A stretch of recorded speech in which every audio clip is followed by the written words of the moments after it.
so. Right, Angus, you know what to do. Oh, we're going straight now. We're going straight in. Clap us in. Welcome along to the Whisky Stories podcast with myself, Graham Kilgore. We are back in the Athletic Arms. Back above ground this evening, Angus. Absolutely. Back on terra firma. We are. We're not underneath the snug or the toilets or anywhere like or the bar as we were last week with Hazy. Yeah. Well, when I came in as a rap behind the bar, he said, I could hear you when I was in the toilet. I could hear you boys laughing, and I could hear your podcast. And I said, well, we could hear what was going on in the toilet as well. Exactly. Yeah, if you don't get a chance, we've done 2 recordings, I think, down the stairs in the, what are we calling it? Is it the Whiskey Bunker? Underground Whiskey Bunker, Digger's Vault. Yeah. Kev's Vaults. Anyway, we're underneath. Kev trusted us in the bar, underneath the pub in the bar with all his whiskey that hasn't made it onto the back bar yet. We were down there with Hazel McLeod. Yeah. What a laugh, great laugh. You get a chance to listen to that podcast or watch it if you want to see what it does look like in the Diggers Vaults, then get on the YouTube channel. It was great. No Ross this evening. No, it's a quiet one tonight. It will be a quiet one. He's otherwise engaged. He's at the launch. Should we say where he is? I think he's at the launch of Fragrant Drops' new brand 11s, which I think they're targeting bottles at kind of affordable prices, but still single cask strength. From all the wonderful casks I'm sure that they have in their warehouse. Well, if it's anything like some of the stuff you get with Fragrance Drops, it's excellent. I'm sure it's all. But we do have to have an expert, Angus, as we don't know what we're talking about when it comes to whiskey. We know nothing. We've actually got an esteemed author on the podcast. Published author. We've got Justine Hazlehurst back on the podcast. Justine, welcome back. How are you? I'm very well, thank you. How are you guys? All good? Great. Good stuff. You're looking...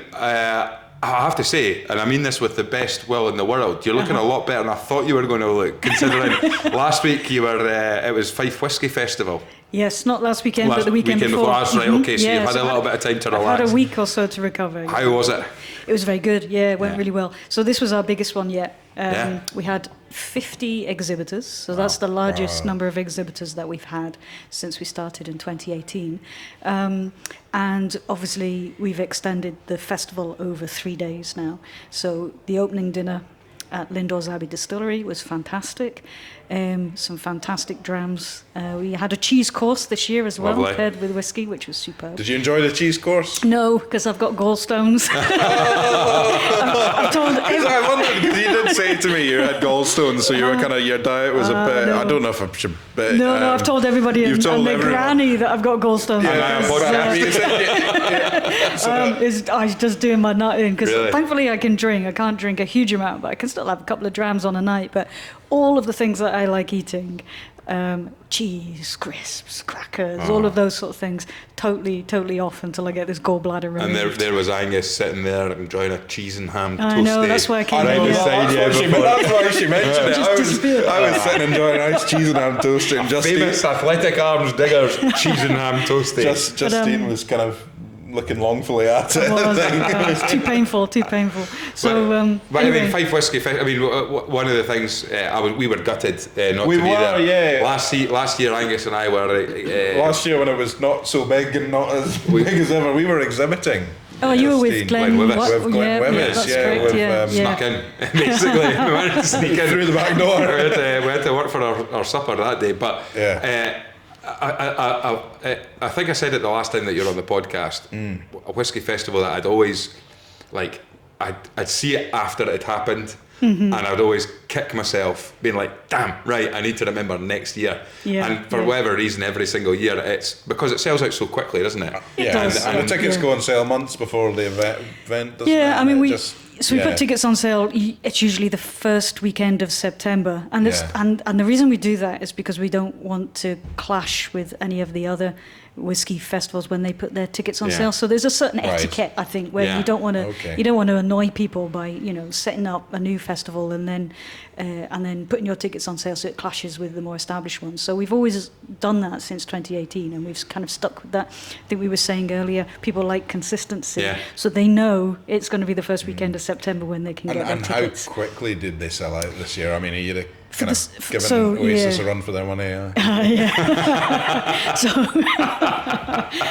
Session 1 sold out in just under 12 minutes. Wow. Yeah. Session 2 always takes a wee bit longer. I don't know, maybe. Does it? Always, yeah. And I just think that perhaps the sort of people, the people who come to the Fife Whisky Festival just enjoy day drinking. I don't know. Well, I was going to say, so Session 2, what time would Session 2 start? It starts at 5, finishes. I mean, we're not talking a late one. 5 until 8:30. But I couldn't think of anything worse than what time does Session 1 start and finish? Come on. Session 1 starts at 12:30 and finishes at 4. I couldn't think of anything worse. See, now we always say this when it comes to whisky festivals. Please, whisky festival. Responsibly, right? Because it's, I think, and we've spoken to people who have talked a lot about different and international festivals as well, where the concept isn't the same as it is up in Scotland, where it's different. You pay to get in, but you also pay for the drams that you get. So you are a lot more conscious of what exhibitors you want to go to try, etc. Whereas there's a naivety where. And it reminds me of the story actually I've told on the podcast before, where a whisky festival first actually appeared on my radar years and years and years ago, and I was getting a train back. It was one of the last trains back from Edinburgh to Kirkcaldy when I lived in Kirkcaldy in Fife. Which festival was it? Well, I don't know what festival it was, but there was a guy who was worse for wear, should I say.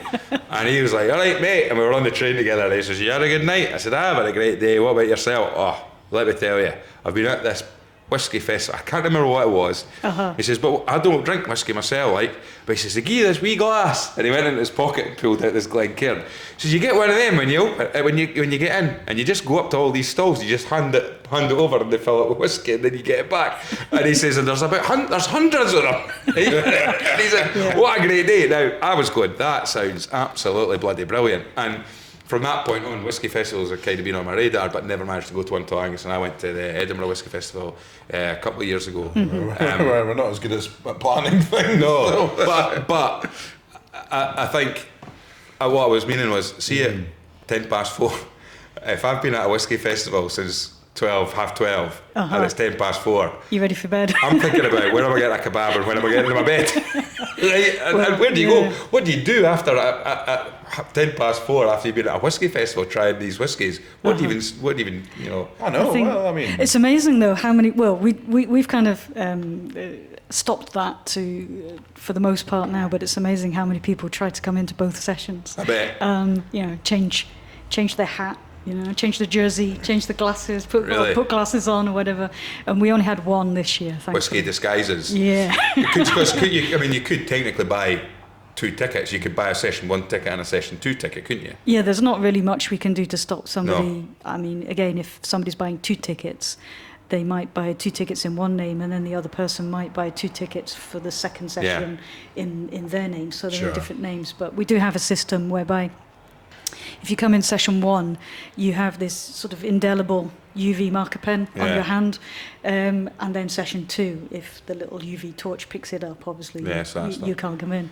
But there was one guy who came in the main entrance, put the torch on his hand, could see he'd been in session 1, sent him packing, so he just walked around to the side entrance. Right, does that fancied his chances there. I mean, I suppose you've mentioned that it's like a 3-day festival this time, and you've also said that biggest one yet. So talk us through what were the differences this year from the years before that made it so big. And you're saying 3 days. What was it sort of 3 days? What did it look like? So the dinner, we had 76 people at the dinner. We actually had 80 last year, so we had a fewer this year. But we had more drams, and we had Lafroig actually. So Suntory Global Spirits asked if they could attend the festival and attend the dinner. So they poured some fantastic drams. An 8-year-old Lafroig to go with the starter, which was a kind of distillery exclusive, bottle your own. So that was quite nice. And then a 25-year-old Lafroig to pair with the dessert, which again was lovely. And then we had a special cask selection from Lindor's to pair with the cheese. So that was these nice unique whiskies that people won't necessarily have been able to try anywhere else. So that was wonderful.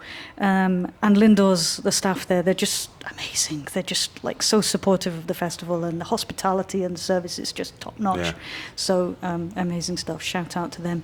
But then on the Saturday, as I say, 50 exhibitors. So sometimes we're like, oh, we're going to squeeze them all in. But Karen and I, obviously we both run the festival, and we have different remits, and Karen looks after the exhibitors and all the registrations and does the floor plan for the venue, and she's always convinced that we can squeeze in a few more, and she seems to make it work, so that's great. And super well received this year, and it's just a really nice vibe. We never have any issues. I know sometimes you do go to some whiskey festivals, and as you were saying, there are folk who think, I've paid my 35 quid, I'm going to drink as much as I can. Yeah. But thankfully at the Fife Whisky Festival, obviously it's a festival, it's a whiskey festival, and people want to enjoy the drams, and and they do. But there's never any kind of, I've got to keep going until I'm absolutely banjaxed. It's like people are there to appreciate the whiskey, and a lot of folk ask us if we could make the sessions longer, not because they want to drink for longer, but because they spend so much time chatting. Well, it was something that when we were exhibiting, Angus, you suddenly become, you'll know there'll be people that were exhibiting at Fife Whisky Festival who literally, like brand ambassadors and people that work for distilleries, where a large part of their weekend life is whiskey festivals, whiskey shows, and exhibiting, and they must have to have a knack to, when they know the cut-off point of conversation is with somebody, because the more you're speaking to that one individual person, the more people that might be wanting to come in, but they see, they're engrossed in quite a conversation, so I'll skip past them. And when if you're at one exhibitor of 50, then if that person walks past and they've got another 49 whiskey distilleries to go to, or whiskey brands to speak to, they could end up not coming back and try new whiskey. But the thing I liked as well when we were exhibiting was there was so many people of there were people coming up to you that would kind of probably know more about Glenwivis than I did, which wouldn't be very hard if we're being honest. There were people that had maybe heard of Glenwivis but didn't know much about it. And there were people that just knew nothing at all and weren't maybe even whiskey fans particularly, but were interested. And it was just fantastic speaking to all these different people. And they were, like I said, it was a nice mix of kind of real, hardcore kind of whiskey fans, and also guys just, local area people that were just, coming along for the event. Well, that was what was quite nice, especially with a brand like Glenwivis is, Angus didn't know too much. I knew a little bit about it, and then we'd had Megan Murdoch on the podcast with some samples and stuff. And it's interesting with new distilleries now is that they can manufacture spirit to be absolutely fantastic at younger ages in a shorter space of time, and that makes a huge difference, because I think there was a lot of people when we were doing it, 3-year-old whiskey or 4-year-old whiskey, and then trying to be like, that's actually bloody nice. But also where we were positioned, I think it was right beside at the time Lag. That's right, yeah. Right, and also what was so opposite us was Meikletor, Glenallachie, were opposite us. And what we were able to say, we sort of got our pitch absolutely spot on. We were saying, like, you know what, if you're going around that way and you're about to hit Lag and Meikletor, this is the perfect starting point. Get you in, it's soft, it's easy to drink, it's nice. I think we were using the term breakfast whiskey. It was just easy going, very easy. Or if you've just come the other way and you've had loads of sherry, you've had a bit of smoke, bit of peat, this is the perfect palate cleanser. It's going to just get you back on, and then you're straight round the corner and onto the other ones. And I think but it was fascinating that you're talking about the amount of people that we spoke to who didn't like whiskey. But what it was like, not necessarily didn't like whiskey, but I never tried it. Class themselves as big whiskey drinkers. Because there was 3 or 4 guys that were like, you're coming up. It was mostly men, I would say, on that front, because a lot of the women that were there were whiskey fans, so they were interested in that, whereas maybe there was a guy who said, look, my 3 mates love whiskey, it's all they talk about when I'm around it, when we're out on a day out or something, they'll get the drams, and I've got nothing to talk about, so they've dragged me along to this, and And it was great because then you were speaking to them and saying, how are you finding it? And there is we've always said on the podcast, other people have said as well, there is a whiskey for everybody. Absolutely, yeah. So when you go, it's the best place to go to try it, isn't it? If you go to a whiskey festival with 50 exhibitors. Yeah, I mean, and there's a whiskey festival for everybody. Yeah. Whiskey festivals are a bit like the whiskies themselves. They've all kind of got their own kind of take on things and attract a different kind of audience, let's put it that way. So I think with the Fife Whisky Festival, because we pretty much focus on the independent distilleries, the smaller distilleries, smaller companies, let's put it that way, don't really, although this year was an exception. And a lot of the independent bottlers. So we tend to attract more of the whiskey enthusiast and people who already know a fair bit about whiskey.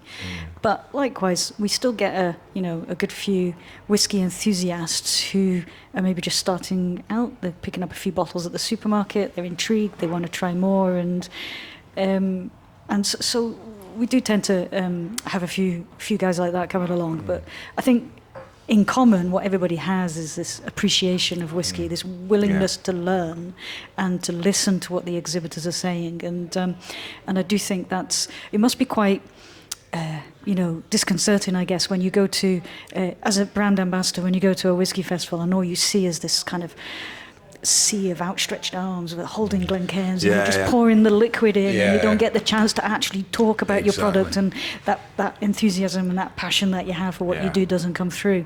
So that's why we always keep our festival relatively small, so that each exhibitor's table, we aim at least so that they're not like 3-4 deep with people. Well, I think you said that the last episode was like you designed it for short people. Which is a shame because Ross isn't here to clarify that. It's his perfect festival, isn't it? But I'm sorry, it's a bit. How long have you been doing the Fife Whisky Festival now? What year was the one? The first one was 2018. Yeah. If you ask Karen, she'll say it's 2016, but it wasn't. It's 2018. I mean, what I would say is another kind of defining characteristic of the Fife Whisky Festival is the Fife side of it, because we've seen almost brings a tear to a glass eye. Brings a tear to a glass eye, but you've seen it now. Obviously, you have people from Lefroy coming, you have people from it's Falkirk, Stirling, but Daft Mill were there when we were there last year. I don't know if they were there this year. I'm sure. Yeah. So they weren't there in 2018, but they've been ever since. But they've been ever since. So and of course, I remember last year your bottling was was it the James E.D. What was your bottling last year? Sorry. Last year was Fib Whisky. Fib Whisky. Yeah. So again, another Fife, and then this year, well, we were at the Lady of the Glen in Dalgety Bay. Yes. And Gregor was able to give us a little sample of your festival festival bottle this year, which stuff. We noticed there was a printing error on the bottle. I think we are manifesting. I've been asked because the region. It must have been a terrible printing error when down the line at the printers, and the guy said, "What's the region?" And I said, "Lowland," and he said, "Your line's breaking up. I can't hear you." It's in Fife, but it's the Lowland, right? Right. That something like that must have happened. Am I right? Well, I think I mean, I can't comment, obviously. No, I think we've been asked quite a lot. What we think about Fife becoming a Scotch whisky region in its own right. Because we have seen it almost in our own lifetime. I mean, in our own lifetime, yes. Almost in the lifetime of the festival, the kind of flourish in all these distilleries, Inchdarney, Daft Mill, King's Barnes, all appeared in Fife in the last 15, 20 years. And it's a real Fife is just a real centre for whiskey right now. And not just and we've talked about this. Like, there'll be people who are going, "Give it a rest, Graham," right?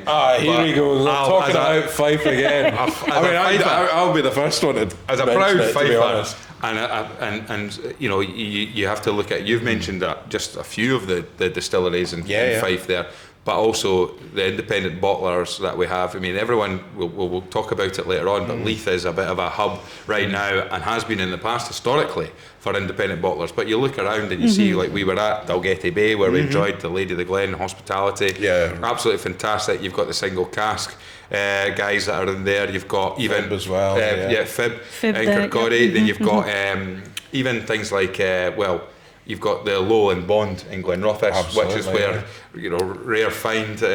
You've got the new Bond next door to Lindor's as well on the farm there. So the Ochmuchty Bond, is it?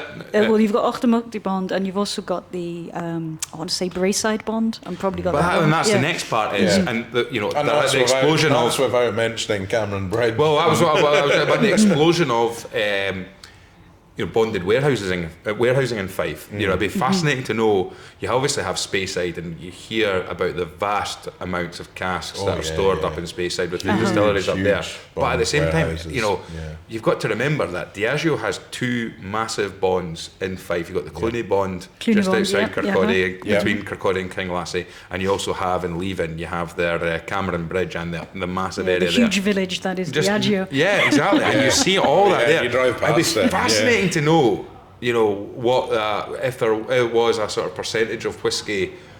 If you could work out a percentage of whiskey storage, like where is the whiskey being stored, and how much of it maybe is in Fife with all these bonded warehouses, and you've, like I say, you've got Muchty Bond, and that's now part of the Scotch Whisky Investments. I don't know if that's still on plan, but they were building 7 bonded, more than that, meant on Glenrothes. There was talk about them building this huge kind of Scotch whisky, I don't know, like a museum, an attraction in Falkland. Yeah. So I think that's still on the cards, but I haven't heard much since. You've got so much going on there, and then, like Angus has said, you've got the distilleries, and now there's a whisky festival as well. And surely, plant the flag in the ground. We're getting ourselves. That's it. We're going for it, aren't we? Going for the region. Yes. So Cameron and I have great plans for the future for 2026. Well, once you cross, when you go over the Forth Bridge over the Gulf of Fife, Gulf of Fife, and you get into when it says "Welcome to the Kingdom of Fife," you're wanting to see a sign just below it saying Scotland's newest whisky region. Absolutely. A brown sign. That's all you need. A brown sign on the roads. I think they're super expensive. Those brown signs. They are very expensive. Right, so that's day 2. So day 1, you've had your dinner at Lindor's Abbey. Yep, the 2 sessions on the Saturday. 2 sessions then. So what does day 3 look like? So the Sunday, what we always try to do is a smaller event on the Sunday. Or a couple of smaller events on the Sunday, because as we mentioned, tickets sell out for the Saturday fairly quickly. So it's for those folk who perhaps didn't manage to get tickets on the Saturday, maybe they can pick up a ticket on the Sunday. And also, we have people travelling from quite far afield. So when we first started the festival in 2018, a 3.5-hour session wasn't really an incentive for somebody to travel particularly far. But if you spread the festival over 3 days with some exclusive events, then people will travel. So again, we had people from Japan, we had people from Norway, from Switzerland, from Belgium. They travel from all over to spend the 3 days in Fife. Incredible. It is. It's great. Yeah. Well, I was going to mention earlier when we were talking. It's just you've reminded me there. We've recently started using a phrase which I think we're going to have to get rid of on the podcast is kink shaming, right? I don't think it's come out of my mouth. But basically, away from whiskey, I have a fascination, a fixation with stationery. Okay. Right.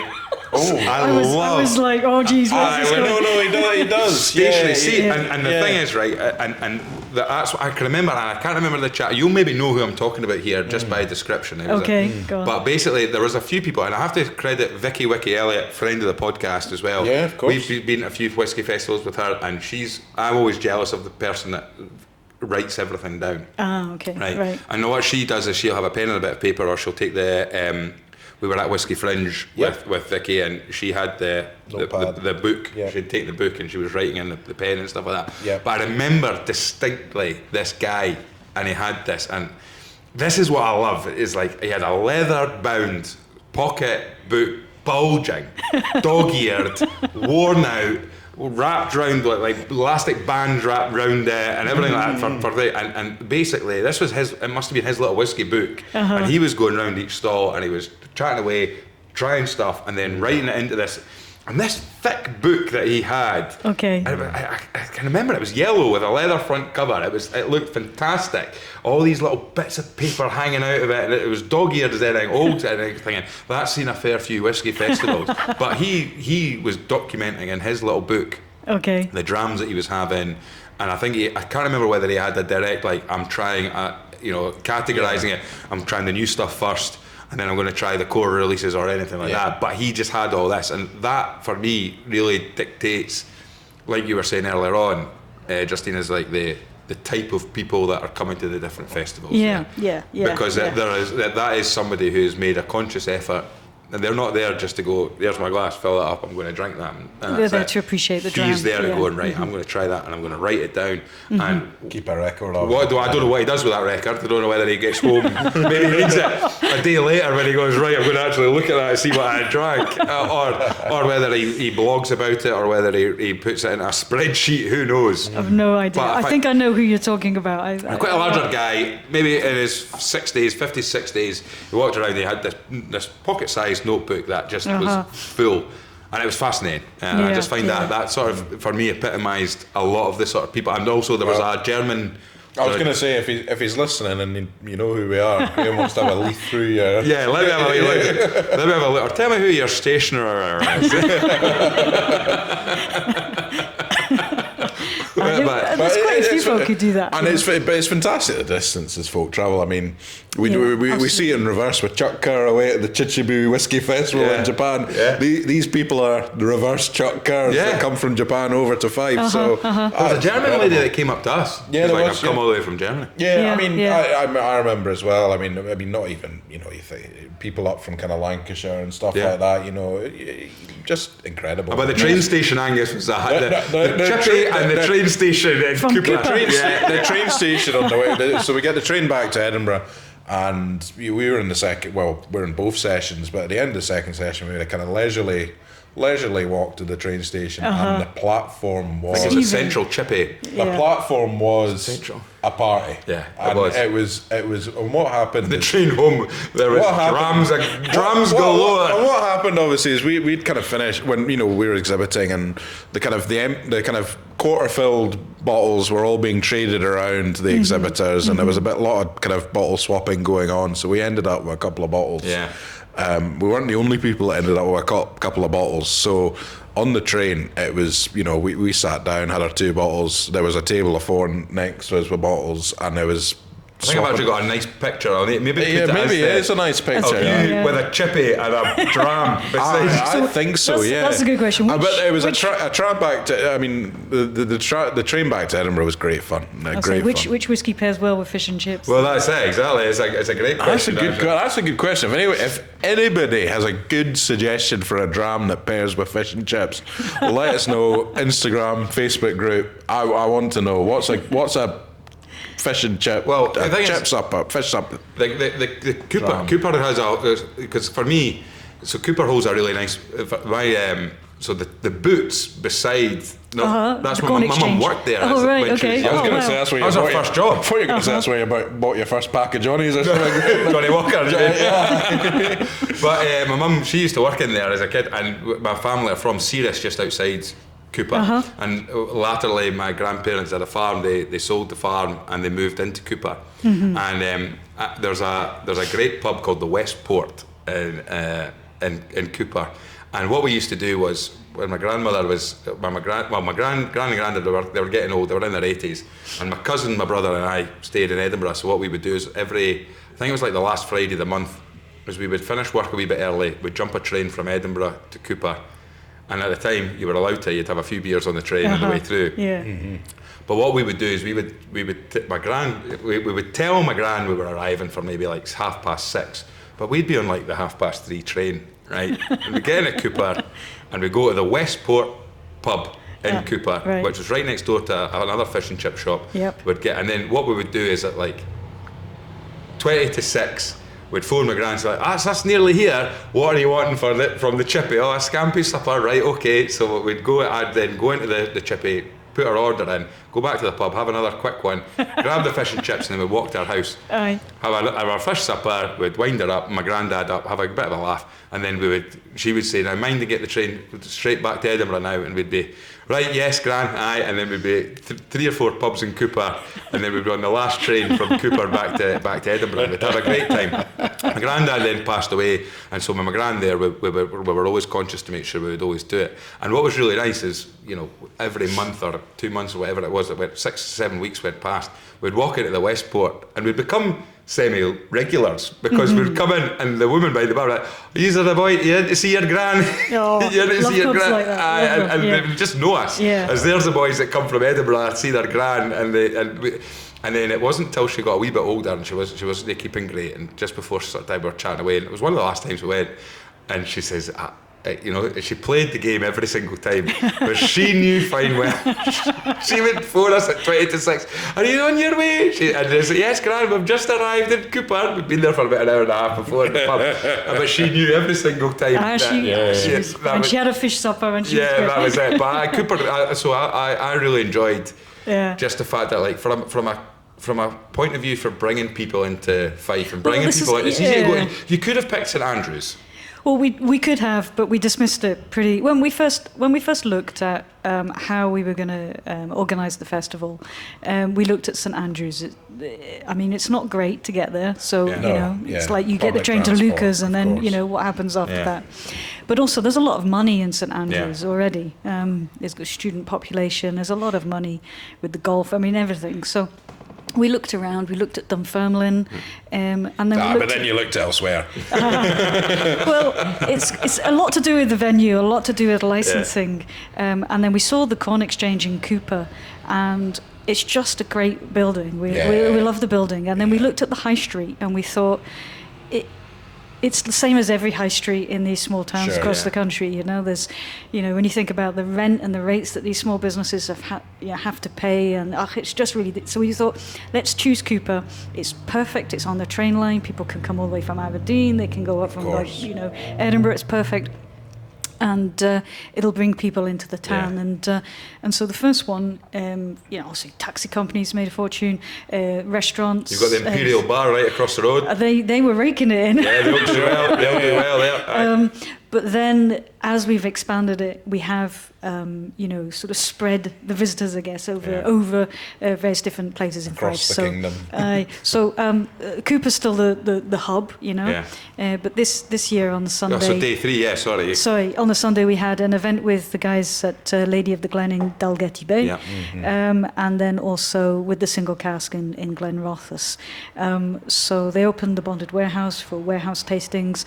So we try to do this every Sunday as the Sunday events for the festival, something that you couldn't do at any other time. And I guess we've taken inspiration from Spirit of Speyside when they opened the doors to distilleries for the festival, although they're bloody pricey this year, I have to say. Don't know if you saw, but like... No, I haven't had a close look. Some of the Diageo, I mean, I don't know, it is what it is. The tickets sell out, so, I'm just being a bit of a tight ass, or like, I know what you mean. You know, people are still willing to pay. With the business hat on, if they sell for that, then exactly, that's what people are. Exactly. So, but I mean, you know, it's £103 for some of the distillery tours. Really? I don't know what the tasting's like afterwards. Could be phenomenal. But, and then some of the Pernod Ricard, they were like 2 distilleries.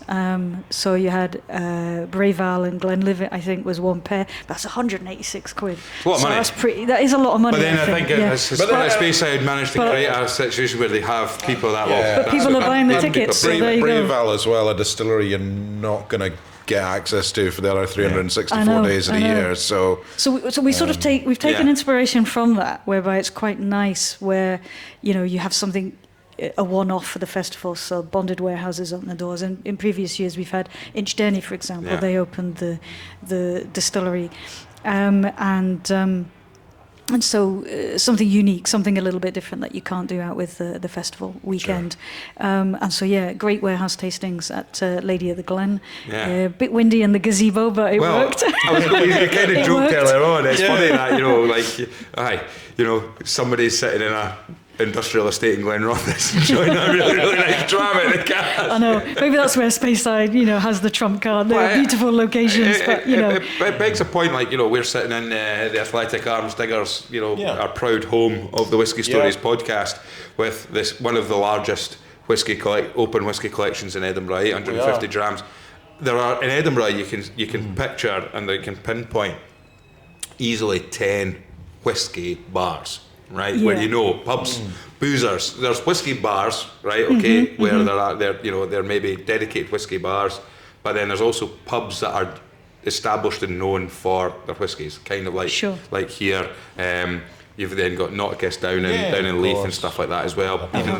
But I'm just really trying to think in Fife if there are a sort of what I would say, Graham, is the Crown and Kinghorn have a really nice whiskey selection, and that's a pub I've frequented. Yes, they've done, because there's not many. Even like I keep across what happens. I still have ties and connections in Fife every single day, and you don't see people doing whiskey tastings as often in Fife area. In some areas, I mean, I'm pretty sure, like for example, we mentioned St Andrews. Now, what people from Fife will say is St Andrews has its own microeconomy. Yeah, it's different. It's like London is to England, like Edinburgh is to Scotland. Sure. Yes, like, exactly. St Andrews is to Fife. 100%. As a grow up in Kirkcaldy and stuff like that, and you'll say, listen. You'll meet somebody and you'll say, well, where are you from, Scotland? Which part of Scotland? And you either say, just very close to Edinburgh, or Fife, which is where St Andrews is. People forget that Kirkcaldy is a town where linoleum was the highest produced product. Absolutely, yeah. And the documentary, the town the town that floored the world. That is a proud claim to fame. But it is, when you're talking about putting Fife on the map, if you're talking about becoming an established whiskey region and things like that, there will be pubs like the Highlander in Speyside, in Craigallachie, that is that you go to. There will be an equivalent of that in. So what you're saying really is like, Fife can't really be a whiskey region until it's got a big established whiskey pub. But a real. You're saying that at the moment that's Fife disqualified. Like the Bowmore Hotel in Islay. Right, Yeah. The Highlander in Speyside. There will be an equivalent in, and there's all these places up in the hotels that have really famous places, whiskey bars and stuff, or whiskey hotels. And Campbelltown, there will be pubs that you walk in Campbell. Well, I think we've heard about it. Springbank 10 on the Optics. But do you think those bars have become established because the whiskey region, the whiskey area, has already been established, and not the other way around, like you were suggesting? So, for example, if Fife were to become its own Scotch whisky region, and then the more sort of whiskey tourists would arrive, then there would be the market, there would be the audience for a specific rather than the other way around. It's tail wagging the dog thing, isn't it? But I think also Graham's spotted a wee gap in the market there as well. If we're seeing, right now you look at Cooper, you've got Daft Mill, you've got Lindores Abbey, you've got Eden Mill not too far along the road there. And then you've also got King's Barnes. And actually, if you go on TripAdvisor and you put in things to do in Fife, I think King's Barn Distillery Tour is in the top 3. So, I do. I was just playing devil's advocate, because I do think if you've got a really good whiskey bar, let's take the Artisan. Right, the Artisan is in the middle of nowhere. Like, really, there's no other reason you would go there and to go and visit the Artisan, and that brings. I mean, that's an amazing whiskey bar. So where for people listening who are I'm going to say Wishaw. Is that how you say it? Wishaw. Wishaw's a place. Wishaw, well, then it's like Inverary Hotel that we've had Simon Smith. You wouldn't for its whiskey bar. It's won awards, and I think this is the thing. It's like there are awards for these places. If Simon Smith curated the whiskey bar at the Inverary Hotel, and then won awards for whiskey bar of the year and things like that. So now people will absolutely go, there's a bar that's, if we're visiting Scotland or we're going on a wee trip. I mean, I would do it. You would do it. I would do it. I did that with Highlander Inn. When I took my current wife up to Speyside. I made sure we're going to pop in here, and it's twofold. I think when you go to these places, it's like the Diggers. We've said constantly that if it has red upholstery, in Edinburgh, you know you're in a real traditional. you know you're in a safe place. Yeah, right. No, I agree. It's 6 of one, half a dozen of the other. Like it's very difficult for somebody to say, right, I'm going to set up a whiskey bar here when there isn't that sort of kind of Scotch whisky culture, I guess, in that area. But then if it's a really good whiskey bar, it will draw people to the area. So Well, I can sort of see both sides. Kev's told us the stories about, like, you know, a Tuesday morning at 11 o'clock when he's coming in to open.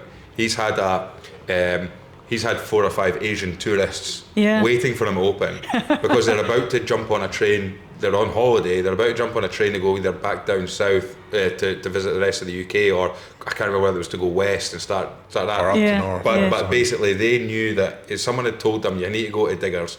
And he said that I think it was like £110 each on whiskey, because they knew the whiskey that he had behind the bar. There were certain whiskies that they just wanted to try in a pub in Edinburgh. And he said it was 11 o'clock on a Tuesday morning, and they had them there. And so it does draw people in. It does create that. But I mean, with the other side of it though, who was it? We had somebody on the podcast that talked about a trip to over what am I trying to say, Springbank area, Campbelltown, and they had Springbank 10 on the optics. So you're walking in a real old style boozer. It might have been a different story as well. I can't remember who it was. I do remember the story, but there was also somebody visiting Campbelltown, and he was there the night before, and he had a meeting with somebody. Was it Ali Baxter? Was it maybe Ali Baxter? He had a meeting with. I think it was Ali Baxter. He had a meeting the next day at one of the distilleries, or an interview, and he was there the night before, and he went for a Chinese meal, and then the next day he went to the interview, and the guy said, "Did you enjoy your Chinese meal last night then?"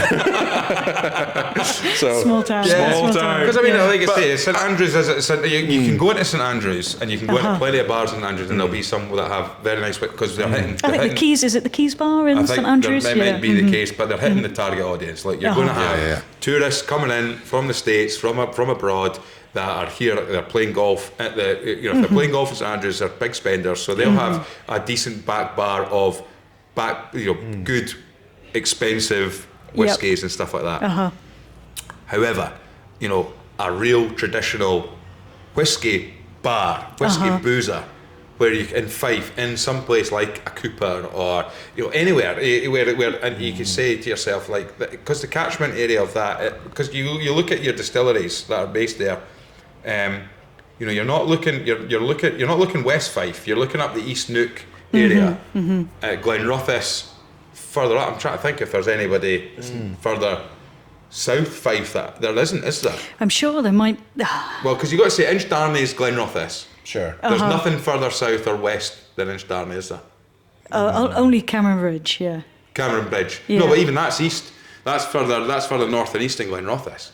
Cameron Bridge, so that's up the East Nook. So you've got Cameron Bridge, right? Then you've got up to the. So what you're really saying is there's a whiskey region within Fife. Well, yeah, but then you're going further. Then you look and you're saying, then you've got. But you're right. Daft Mill, you're right. Lindores Abbey. So they're up the sort of Cooper in that sort of area. So Lindores, Newborough, just Newborough area, and then you go further in. You've got Eden Mill. King's Barnes. On the. Am I missing anyone out? So I'm going to do it the other way around to you. So we've got King's Barnes, Eden Mill, Lindores, Inchdarney, Daft Mill, just kind of South Cooper, and then Cameron Bridge. Yeah, so they're all in one particular area of Fife in that area, which. The right side of Fife. Well, it's a scenic route. It's a scenic part of Fife, if I'm being perfectly honest. But it does show you that in that sort of area there's right. Well, I was going to say, I think while we're talking bars and whiskey booze, I won't have escaped the YouTube audience that we've got drams in front of us. Well, Graham. Of course. Well, so I think I should ask you, what have you got there, Graham? You've got 3 drams in front of you. I've got 3 drams. All 3 have a reason behind them. Oh, wow. My what 3 drams? Your what 3 drams in the evening? I've got a Pattison Brothers 14-year-old Altmore. And now, Angus, you and I are very, very excited. I'm giddy. I'm buzzing. I'm practically. We are, when you're listening to this, I think it'll be the week of the trip that we are going to do. We're doing our first ever Whisky Stories proper trip. We've done a few train trips. We've done a train trip. Yeah, we've been out the Diggers before. Yes, we've ventured out the Diggers. Well, we have been asked. We've been invited by the Pattison Brothers to head up to Dornoch It's a great place. Yeah. Love it. Ross, You'll love it. yourself. And Chuck we've roped. We needed somebody that could drive a car and hold a camera. So, Chuck, if you're listening to this, you found out what your job is, because he just thought he was coming along for a jolly. But we need somebody that can drive and hold a camera. Basically, that's it. Because Ross doesn't have his license It's, yet. it's effectively we're calling Does this. Ross not drive? No. I think he chooses not to drive. Okay. He chooses to be a His passenger. current wife drives, which is Yeah. handy for him. But we are calling this trademark pending, and as long as there's no legal disputes, this will be the Whiskey Stories Grand Tour. Right now, one of the three of us is James May, the other one's Richard Hammond, and the other one's Clarkson. With well, we'll keep our political views to ourselves. You You can decide for yourselves who's who. but yeah, so I've got that. So Thompson Brothers, big shout out to the Thompson Brothers. Thank you for having us. We're looking forward to a weekend up there. Brace yourself, Donna. Lindor's Distillery Cask exclusive release, a distillery release. I wanted the Fife release, which I believe, Fife exclusive. The Fife exclusive. So I mean that isn't anything to do with the Fife Whisky Festival per se, but it was launched on the 1st of March, and I think that particular whiskey is exclusive just to the Fife retailers. Well, so, what I want to do is Murray Stevenson, shout out to Murray, who is the brand ambassador of Lindor's Abbey. So we're currently in the process of trying to work out get a Lindor's Abbey episode out. So watch the space for that. But Murray, it's funny because Murray was like, right, this is a Fife exclusive whiskey, and I was trying to say, oh come on, get it in the diggers. We've got to be careful because it's a Fife exclusive, and I think I've done myself justice tonight's episode. I said, well, I'm a Fifer, and I always talk up Fife on the podcast. So how about you give me a bottle, and we'll put it on the table and have a chat. But Lindor's Abbey, a distillery that very close to my heart. I think it was the farm next door is where my grandmother grew up, and the farm, one of the farms close by to the if not next door but close by, Lindor's Abbey there. And Lindor's have actually just recently released a whiskey for International Women's Day, so it's the first bottling that has Helen Mackenzie Smith's signature on the label. It's the first bottling. So very good. I've got a bottle of that. Haven't opened and tasted it yet, but I'm sure it's phenomenal because they're bringing out some great stuff. So, absolutely, and a great cause as well. Well, great sort of incentive as well. And the final one I've gone, and again we're going to touch on this shortly. I'm going for a Glenfarclas 15. Nice. However, this is an exclusive bottling for it's a Highland Games edition. Okay, is it still 43% or is No, it? this is cask. Let me double check now. I just said, I said to Dom, Give me a Glenfarclas. Yeah, well, I said to Dom, who you'll have recognised from the start of last week's episode. I saw you hand him up the ladder, Graham. But Dom clapped us in last week, if you remember correctly. Yeah, Dom clapped us in. Made an absolute mess of it, but he clapped us in last week. Aye. So I said to Dom, who is the whiskey guru at the Athletic Arms, I said, a Glenfarclas, but something different. Something not because common. they do have quite a nice Glenfarclas selection, and sometimes we stray away too much from the core, not the big brands, but when you've got those. I think I have had a Glenfarclas at some point on the podcast. Yeah, but this is 51.5%. Okay, so 15. Good now strength. it says bottled exclusively for Hannon and Carhu on the front of it. And it's got a bear in a kilt throwing not the caber, what's the ball? Well, it's throwing a hammer. Throwing a hammer. Yeah, throwing it at the Highland Games. It's a Highland Games. Okay. It's one bottle of 348 Nice, bottles. so a single cask. 15-year-old single cask, exclusive for a Highland Games. I don't know what Highland Games, but shout out to Hannon and Carhu. Thanks for coming along. There is a reason for a Glenfarclas, which I'm sure we'll come to very shortly. Angus, what have you? You've drammed already. I've finished one already. I picked 3 drams. Thirsty Angus. Thirsty Angus, indeed. Picked 3 drams for no special reason whatsoever. So I can't reel off any reason.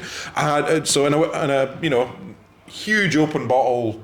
You could go into Diggers every day and not have the same dram twice. I've come in here and had one of the drams I had last week, but I was thinking about it. I was thinking today, sometimes in the afternoon at work, when your mind wanders sometimes, and I think, what am I going to have when I get to the Diggers? I'm glad that's what you said when your mind was wandering. Exactly. And I just couldn't stop thinking about it was the Bonington, and it's not Madeira. It's another fortified wine. Muscat. And Muscat. And I just, I had it again, and it was fantastic. I've got and again, this is just because they're new behind the bar here. I've got a Bladnoch, an 8-year-old, double matured in bourbon and red wine casks. Nice. It's delicious. And I've not tried, it's a new one from Ardnahoe Sherry. The latest one. The latest from Ardnahoe. It's the sherry one. They're doing good stuff at Ardnahoe. Yeah, I've got an Ardnahoe cap at home, so from when they were on the pod with us, so I feel, Well, I have to also say, I'm trying to desperately find it. But today, we're a week. Oh yeah, of course. It was Cheltenham races today. So there was a Glenfarclas race. You've been indoctrinated by the sponsorship. So Glenfarclas sponsored Cheltenham and other horse races. There was one race. There is a particular race. I think I got a winner of it today, so I'm enjoying a Glenfarclas, courtesy of Betfair. please bet responsibly. Absolutely. Well, 1-0 to Graham. And Justine, you just have a lemonade because you're driving down to the Borders. I've been up.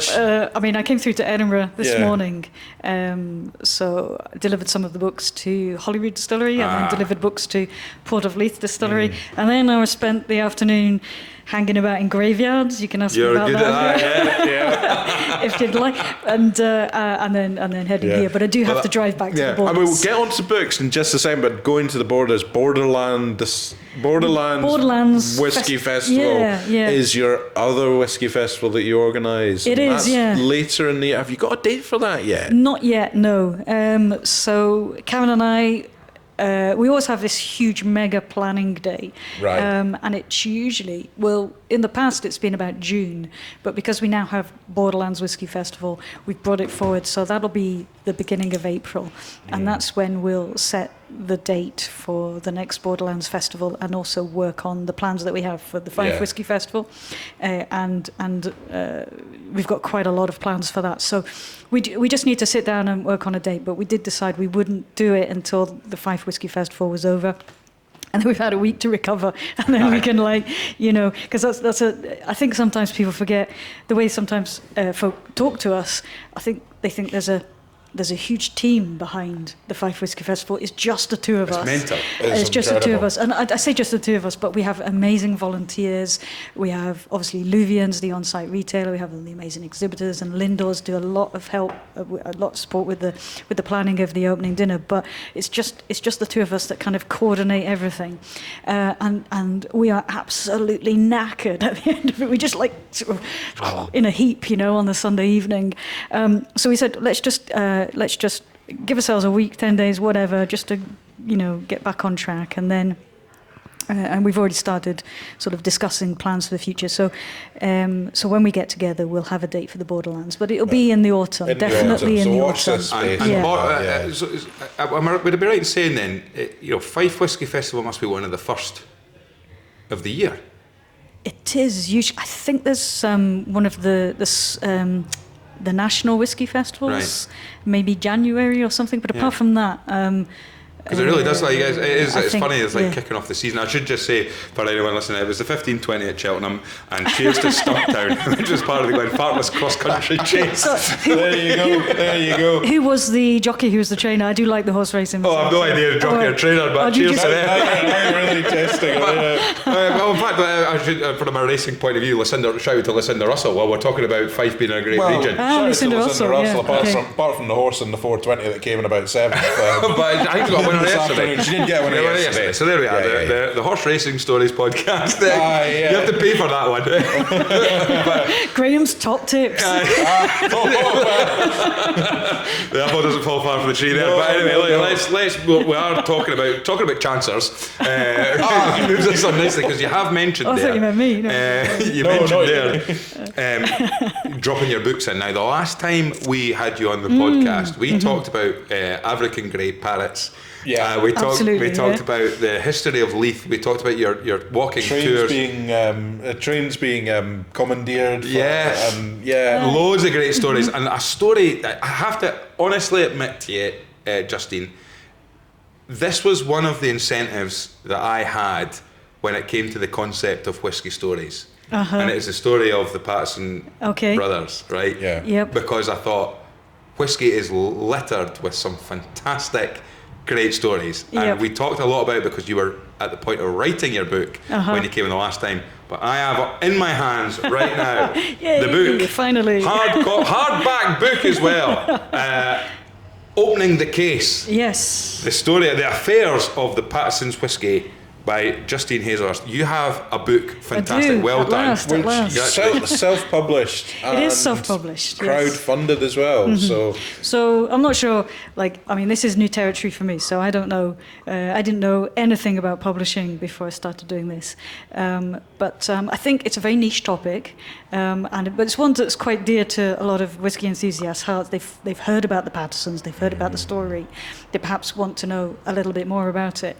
But it's still a very niche. Yeah. But also the good thing about the lavish laws is just wait till they're dead and you can print whatever you like about them and they can't say it. Wait till they've been dead 100 years and even better. To be honest, there's a lot that I wanted to include in there, but didn't dare because there are still people and companies that, and I wouldn't have been able to afford the legal fees, so I kind of left that out. But but self-publishing was obviously the route that I chose to go down, and nothing more than money. I mean, traditional publishing, for every book you sell, you probably earn about 10% commission. So it's a lot of work for a couple of quid each book. So when you've only got you're only going to sell a limited number, it's a very niche topic, then for me self-publishing is the path to go down. Brilliant. For people who maybe missed the previous episode that you were on, I'm just trying to find when it was actually, but it was a wee while ago now. I'm trying to think. I think maybe back in September or something. 11th of September. There we go. Can you remember? Just quickly before we move off to this, can you remember what 3 drams from back then? There was definitely a Glenord. Glenord 12, yep. There was a Hanky Bannister. Yep. Oh, now what was the other one? Oh no, I can't remember the other one. Sorry. And Adelphi Longmorn 1992. There you go. But one I hid in the cupboard. But we talked a lot about. I mean, it's something they'd appeared a few times on the podcast beforehand. The sort of legend of the Pattison Brothers. Yeah. So for people who maybe haven't listened to that episode, and I suggest they do, because we talked about, was it a puma in a pub in? Oh yeah, I mean that was the puma in the cage. No, but that episode was African grey parrots and a puma in a pub. It was fantastic. The alliteration there was great, wasn't it? Back in the kind of 60s and 70s. Talk us through the Pattison Brothers. Give us a brief insight into who they are. Brief, that's the word, right? Okay. So the Pattison Brothers ran a company, Pattison's Limited. It was originally called Pattison Elder & Co. It was their father's company. They took it over, floated it as a limited company, and it became Pattison's Limited. And it was one of the biggest companies, Scotch whisky companies, not just in Leith, but across the entire country. It was huge. It was a huge empire. And then in 1898, it went bust. Yeah. Essentially what happened was one of the banks called in a debt, and the Pattisons didn't have enough money to pay that debt. Sorry, let me explain that again. Somebody called in a debt. The Pattisons didn't have enough money to pay that debt. The banks wouldn't advance any more money to the Pattisons, so the company then they had to stop payment.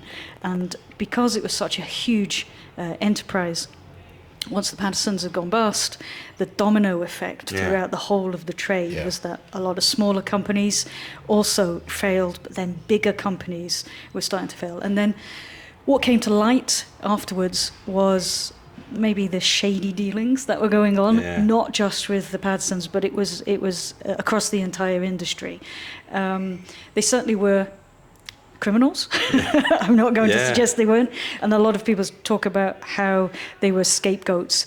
And to a certain extent they were, because the Pattisons only got away with what they got away with because somebody somewhere was facilitating this. Right, okay. So there are people who were equally as guilty, but obviously they were the ones that they were the fall guys. In a sense. They were only doing what other people were maybe doing. So the reason the company went bust, I'll say, I don't want to give too much away. We were talking about this earlier because I still want people to buy the book and find out.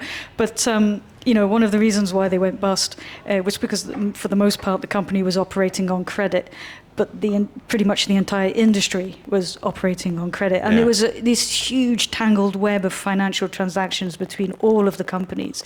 Some people were selling casks, person A was selling casks to person B, but person B was also selling casks to person A. Person A would be selling casks to B, but they didn't actually belong to them. They belonged to person C. C was selling casks to B, but those casks actually didn't even exist. I mean, it was just like this huge, and at the start of the book, I call it this huge tangled ball of wool, and it took forever to unpick all of the threads and then lay them, the thread out as one big long piece, and then bend it into a kind of narrative arc. And you must be one of the only people that have done that then. Well, I think lots of people have. I mean, one of the things that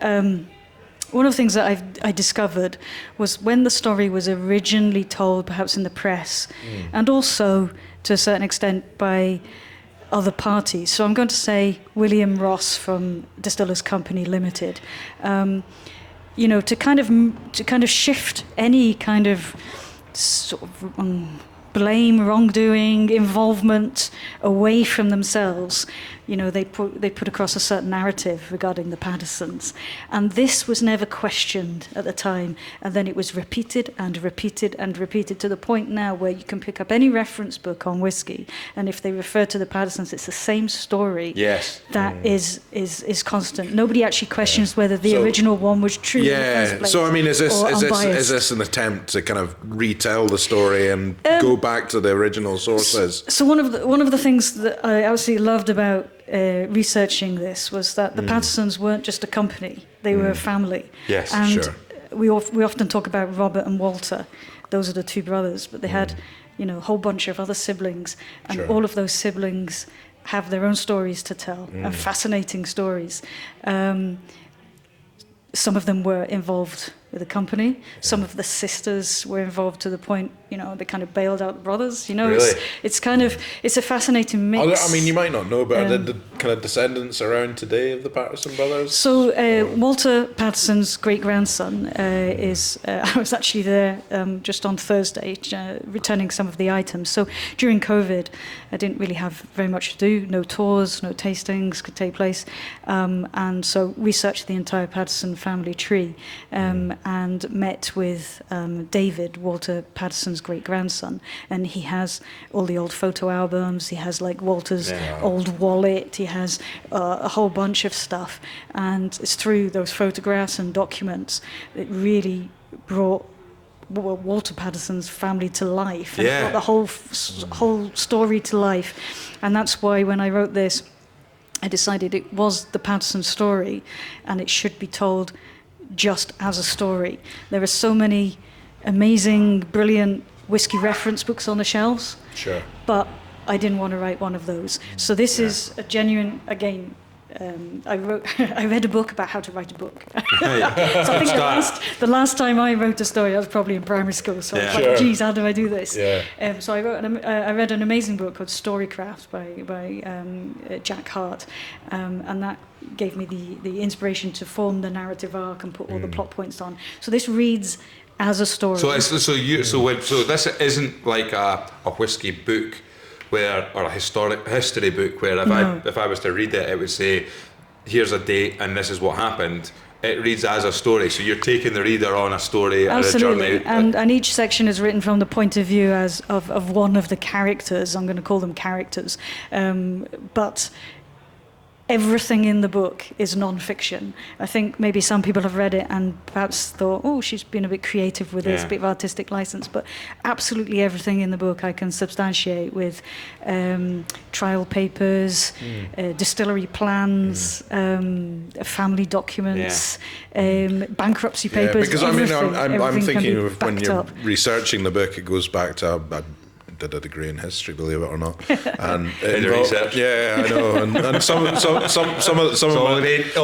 history now. I guess some of my time was spent kind of in a library looking at microfiche and old newspapers. Was there a bit of that as well? Absolutely. I take it yeah. I mean, most of the documents are everywhere. So as I say, David had lots of the old photographs, and on the back of the photographs there were little scribblings, so that gave me an insight into who was sending photos to the Pattisons. I mean, there's one photograph, and on the back it said it was from Ada to Eliza, and then it said Kenneth 6 weeks, and there's a picture of a baby.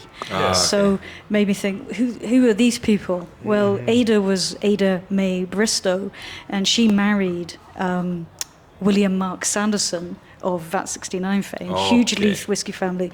They had a son, Kenneth Sanderson, and he eventually took over the running of the company, William Sanderson, and this photo was, I found out when Kenneth Sanderson was born. So this photo was sent after the Pattison Company had gone bust.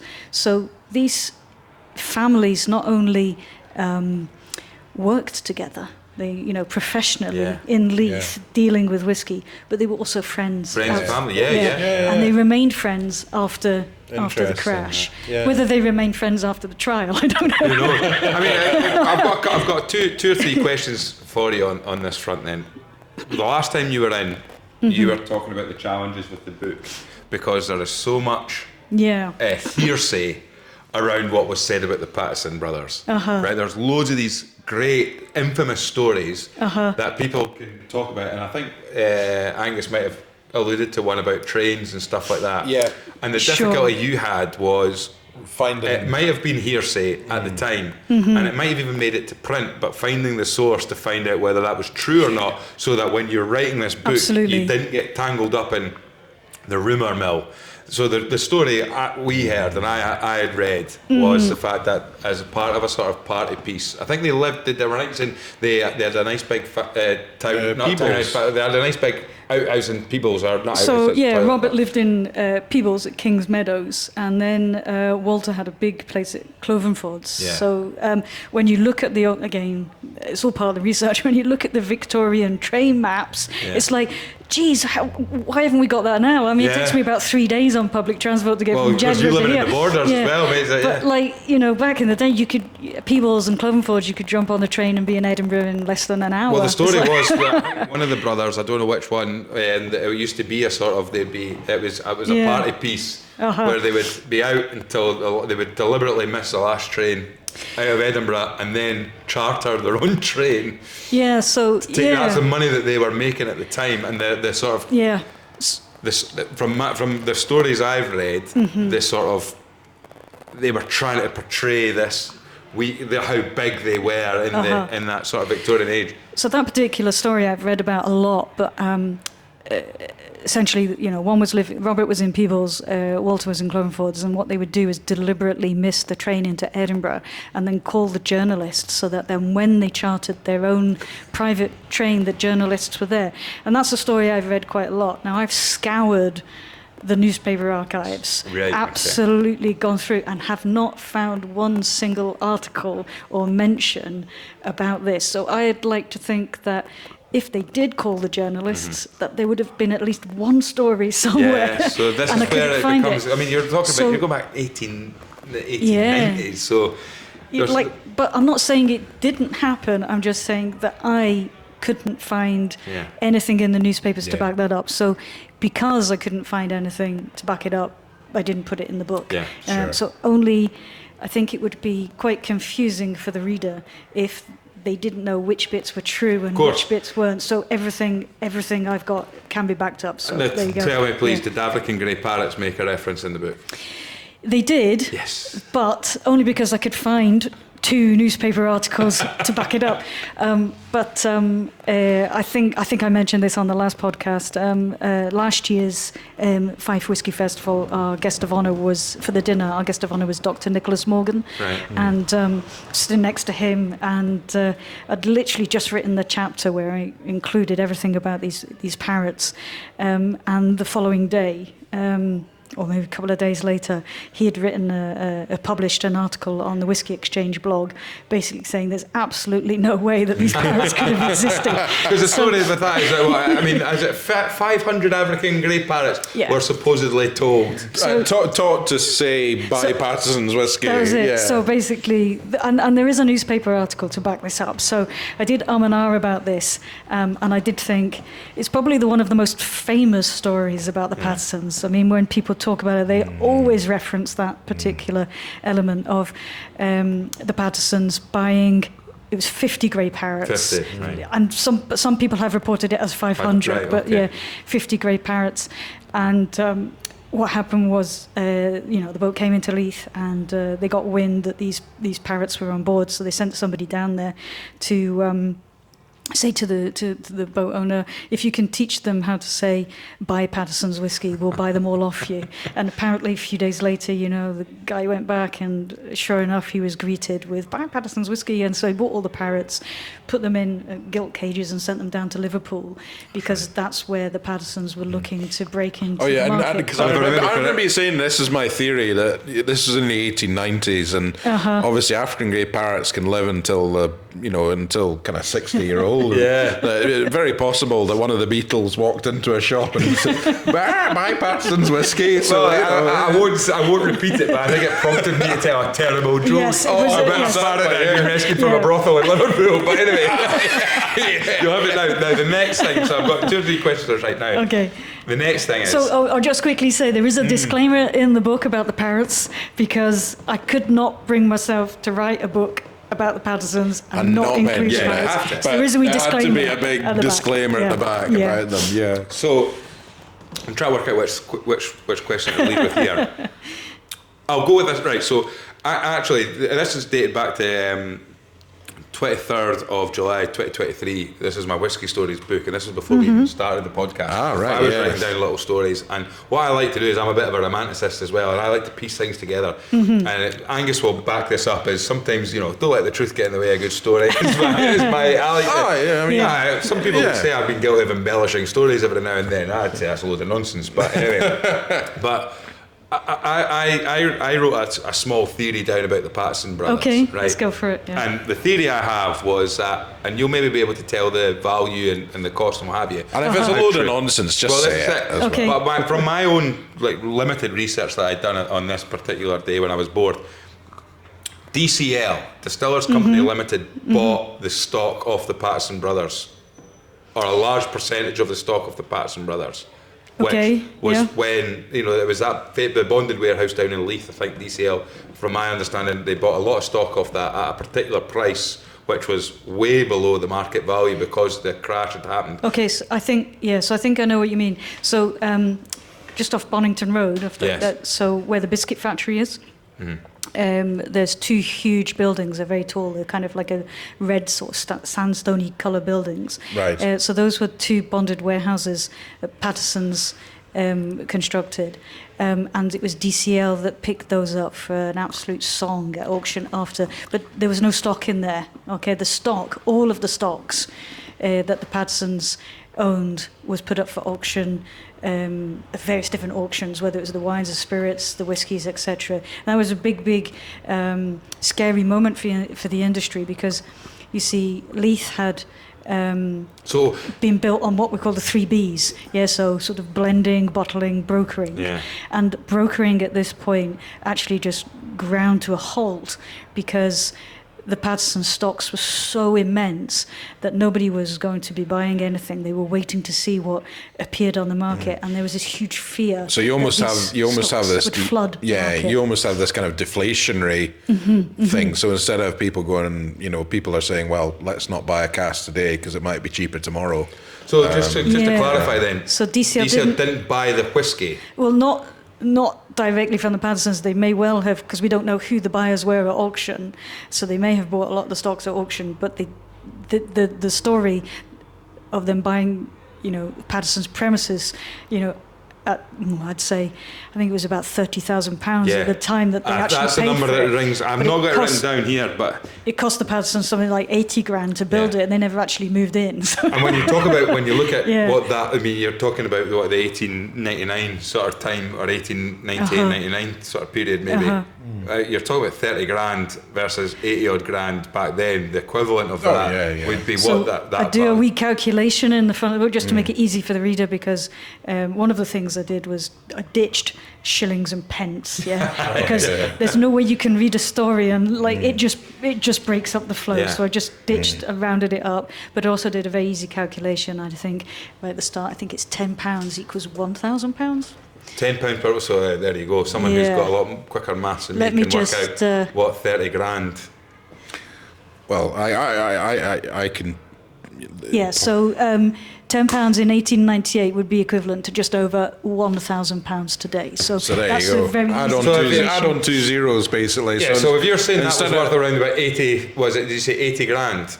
That's what they paid for it. I'm not saying that's what it's worth. So they paid 80 grand. Well, it's 8 million then. 8 million, and they sold it to DCL for 30. Or 3 million. Right. So, but my logic there was, at the time with DCL being founded, and you're saying, at one point, I think this is from I can't remember where I got this from, but it says estimated DCL controlled over 80% of the domestic market and almost 75% of the world market at that period of time. And you're saying like DCL, for people, Distillers Company Limited, went on to then become what we know today as Diageo eventually.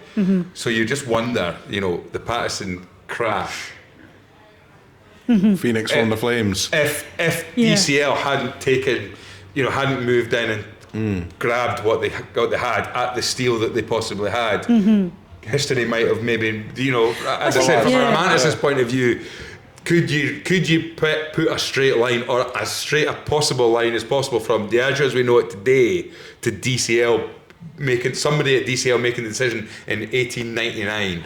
I think so. I mean, William H. Ross, he was the eventual sort of chairman of DCL, and he definitely put the Distillers Company on a path of sort of acquisition of various different distilleries and companies and building and that was his definite sort of goal.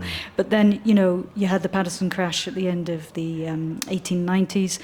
2 world wars, prohibition in the States, all of those things were too much for a lot of the smaller companies to kind of navigate.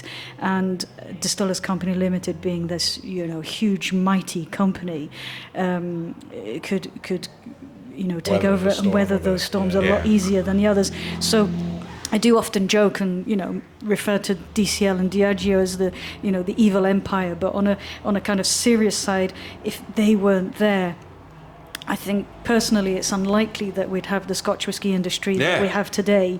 Without them, the landscape would have been so much different. So it's maybe impossible. It's maybe a stretch to try and say that one decision, but at the same time, it probably was part of because it's part of a bigger because my decision-making sort process. of look at that point is when things are going bad, it always works out quite well for somebody else. And whilst everyone at the time in the industry was probably looking, going, oh my God, because would I be right in saying this is one of the first major whisky crashes within the industry? Yeah, I'd say definitely. So again, whilst things are going downwards for somebody, somebody else has gone, well, wait a minute, they bought that for reportedly 8 million with today's money, and we're getting a chance to purchase that. My understanding of it was at that point as well, without knowing what you know and with the facts that you have, is the fact that my understanding was they bought the stock as well as the building.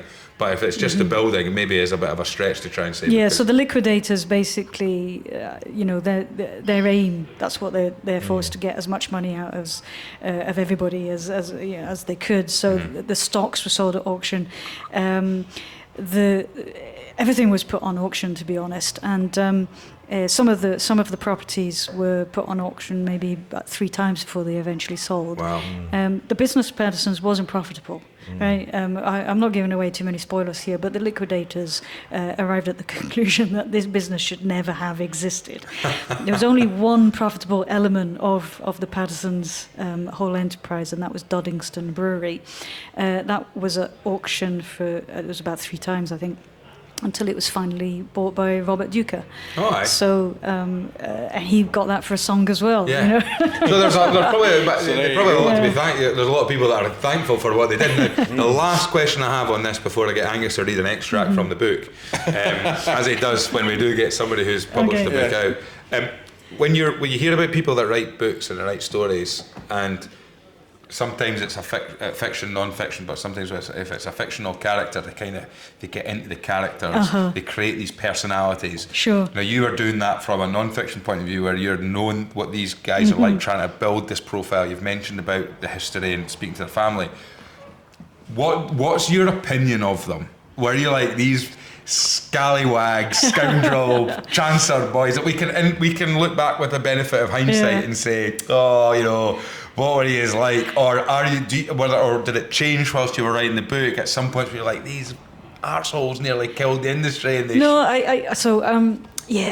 mean, the two brothers. So Robert was definitely the more sort of flamboyant, outgoing character. Walter, not so. I think he just followed his brother, and if he didn't, he played a good role during the trial to give that impression. But Robert, I think somebody asked me this at the book launch, and the only way I could explain it is, I mean, as I've just said, the business wasn't profitable at all. So imagine you're telling everybody the business is profitable, and you're living this flamboyant lifestyle, and you've got these huge mansions, and you've got these, horses and stables, and not jetting off, but sailing off to the States for, first class accommodation on the ships. I mean, you're just spending money. It's a bit like when somebody tells a lie, and then they don't want to admit to telling the lie. So all they do is tell another lie and another lie and another lie, and it just gets bigger and bigger and bigger and bigger. And I think that's essentially what Robert was doing. He was absolutely devoted to his mother, absolutely devoted to his family, but he wasn't married, he didn't have children, and Walter did, and he was absolutely devoted to his wife and daughter. He was absolutely, and so I think that's why he didn't play quite such a big role in the business as Robert, because he had other things going on. But Robert didn't. This was his life. This was what he had to portray, and he just didn't. I just got the impression he just didn't want to admit defeat, and so he just told more lies to try and cover the previous ones, and it just got to the point where. So do you celebrate them, or do you look at them and go, they were bad men? They were certainly criminals, Right. I think they were good people who did bad things. That's a bit cliched, but I think that's what they were. I think as well the other members of the family are just as intriguing. Some great stories in there about, especially their sister Laura. I wish I could have found out a lot more about her, but she's quite a character in the book, and I think she was probably my favourite character. Actually. Really?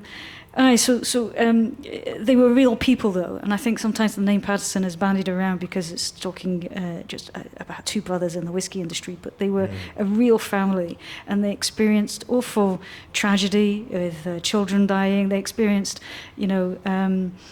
they held huge parties for the kind of social circle. But they were a real family doing real family things, and they're very close knit as well. I liked them all. That's why I was actually very reluctant to write the books. I didn't want to share them with anyone. Here's the big question, right? This, because I just picture it now. If the writers and directors of the Peaky Blinders were to suddenly say, we listen to the Whiskey Stories podcast and then we purchase one of your books and we want to create, the Peaky Blinders were these brothers that were horrible guys based on a gang down in Birmingham, round about the similar sort of period, maybe a wee bit I've never seen it, but my mum loves it. But and it's funny because you sit there watching that. Basically what Graham's asking is there a 6-part TV series in this? If there is. It's amazing because that's probably the third or fourth time somebody said that to me. So I mean, picture the story because it's such a fantastic, fascinating story based on true history, and like you said, the Peaky Blinders was based on a real gang, Peaky Blinders. But what's fascinating is when you watch, this is what I'm asking you, is when you watch that series, you look at them and you go, you love them. right? But then what you notice is they're horrible, horrible men that did horrible, horrible things to people. And it's like the Crays. Everyone looks back at the Cray twins and they get celebrated now. But yet there'll be so many people who go, I mean, yeah. My grandfather was kneecapped by Reggie Cray. Why should this guy be celebrated? Or, you know, somebody's great grandfather would have gone missing at some point, and it would have been related to the Cray twins. But these brothers, and it's funny when you look at the whiskey industry, and it's like you look back, and there's certain brands who, you look at the Glenlivet one. What's the guy with the guns? Smith, is it? Yep, yeah. And you say, oh, it's great because we can celebrate these guns these pistols that were getting used. But you got to remember, it's like at a period in history, that guy had to invest in guns for his own safety. So we're celebrating it now, hundreds of years later, but at the same time, you know, if he had to use them to kill somebody, he would have. And you say, should it be celebrated or should it not? Should we celebrate the Pattison Brothers, or should we look at them and go, you were very bad boys, or should we go, they were a bad blight on the whiskey industry? I think we should. I don't think we should celebrate what they did, in as much. I mean, they were criminals at the end of the day. Right. You can't celebrate crime. We, the Whiskey Stories podcast, do not celebrate crime. Please commit crime responsibly. Crime does not pay. But, you know, there are other members of the family who weren't dishonest, and I think they should be celebrated for the way that they kept the family, kept the family together and kept going. And also, I think the biggest thing that should be taken from this, and it hasn't been the case, is that there are lots of lessons in what happened during that particular period that should have been learnt and haven't. You know, when we look further along at 1970s, very similar case of overproduction and the market not being able to absorb it. And then we look at the landscape today, especially when we look at, say, like cask investment companies and the shady goings on there. And again, not too dissimilar. When you're talking about people selling cask A to person B to person C, who actually has the cask. I mean, so this is the Pattison Brothers, a lesson from history. So, I don't know if this is in the book. I can't remember if I decided to put this in or not.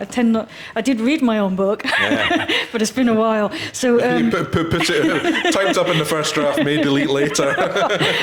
There was a lot of stuff. I mean, the book was twice as thick as this. I mean, it was about 120,000 words in its first form, and I had to. So I've taken about sort of 50,000 words out. No filler in here, anyway. No, and so a magazine that was published. It was called Distillers, Brewers and Spirits Merchants Magazine, I think it was called, and or Spirits Trade Magazine.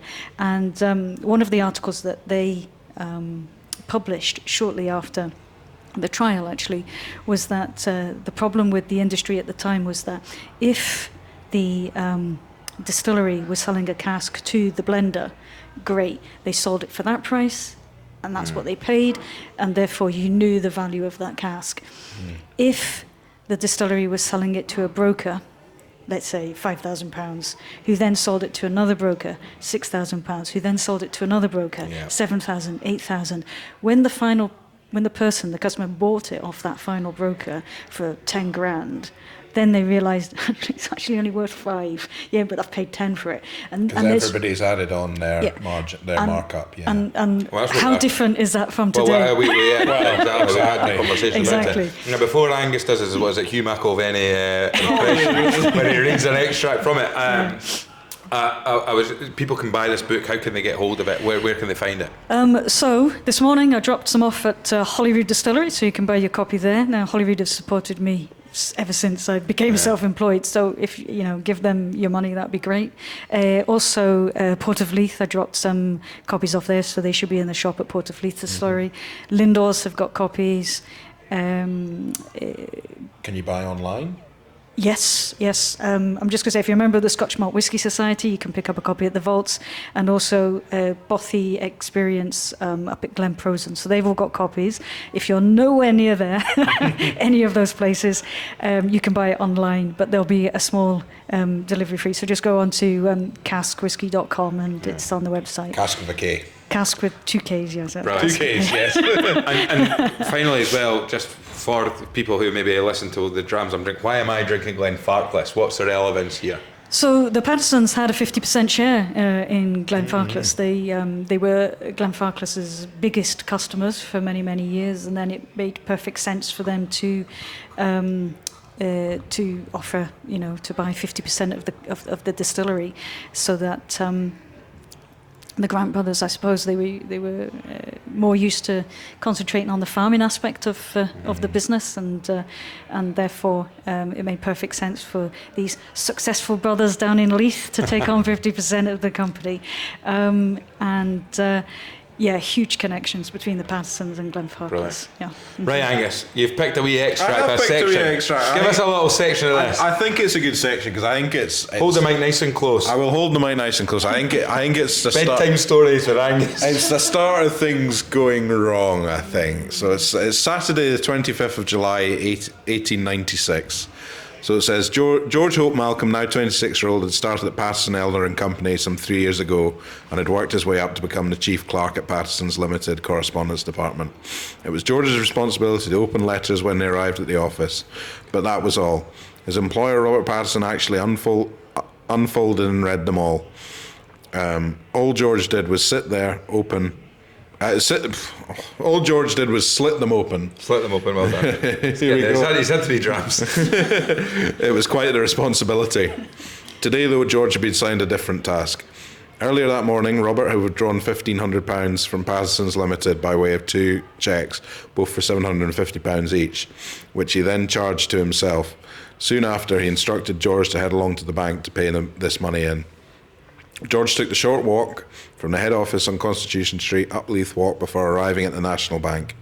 After George had paid the money into Mr. Roberts' private bank account, he dutifully followed the next set of instructions by immediately withdrawing the money and purchasing a draft for the sum of £1,401 payable to Mr. James Ferguson and Company payment for the 11,000 gallons of Ardluss whisky, which Ferguson's had invoiced to Pattison Elder and Company back in December last year, was now due. As George made his way back to the office, he asked himself, what with the bills being paid privately in this way by Mr. Robert, had the entry even gone through the company's accounts? Right, we go. Wait, all right. Put simply, it hadn't. Oh. Robert's financial maneuver. Robert's financial manoeuvres over the course of the last few months had in fact proved to be nothing short of a creative accounting masterclass. Using a series of carefully orchestrated transactions, he moved money to and from his private bank accounts just as he had done today, and then funneled it through various other accounts, ensuring the transactions didn't appear in the company's books. This convoluted process, involving multiple banks, ensured that the bills relating to the whisky and brandy whose purchase price had been omitted from the accounts were duly met. It also ensured that those debts remained concealed from the accountant's eyes, with the inflated profits they afforded maintaining the appearance of a prosperous and growing company. Wow, there you go. And of course, audiobook is available, read by Angus the Whisky Fan. I'm actually considering doing an audiobook, I'll be in touch. A small fee. Well, I mean, so that was the starting point, was it? When people started to realise there's a little bit of accounting, say... Well, I think, there was definitely an element of people must have known what was going on, and again, this was a question I was asked at the book launch, did any of the employees know what was happening? And they had to, they absolutely had to. But this was a time, there was no... whistle blowing. There was no social security. What your betters told you needed to a job, you just did it and shut up. It's nice hearing about like the short walk from if you know Edinburgh, if you know Leith, Constitution. It puts it on the map. Constitution. The short walk from Constitution Street up Leith Walk to the bank. That you can picture that if you know the area you're talking about. And of course, that is something that you've done a lot of, and we talked a lot about that. Is your whisky tours, whisky walks through Leith. You are still doing them. I mean, it was Peter from Woven. Ironically, Pete Allison. It was Pete Allison from Woven that we had on, who mentioned you. I called you out on the podcast that night, saying we want to get Justine on. and you duly reached out, and then we got you on the podcast. And ironically, last week we had Hazel McLeod, who's now working with Woven, on the podcast. Yeah. So nice wee connection. Maybe like Whiskey Crashes, the Whiskey Story podcast guests are cyclical. But yeah, I mean, that is another part that you do as well, isn't it? I don't know how often you're doing them now, but not as often now that I've moved to the Borders. But obviously the book was crowdfunded, so one of the rewards for the crowdfunders was to buy the book and then also go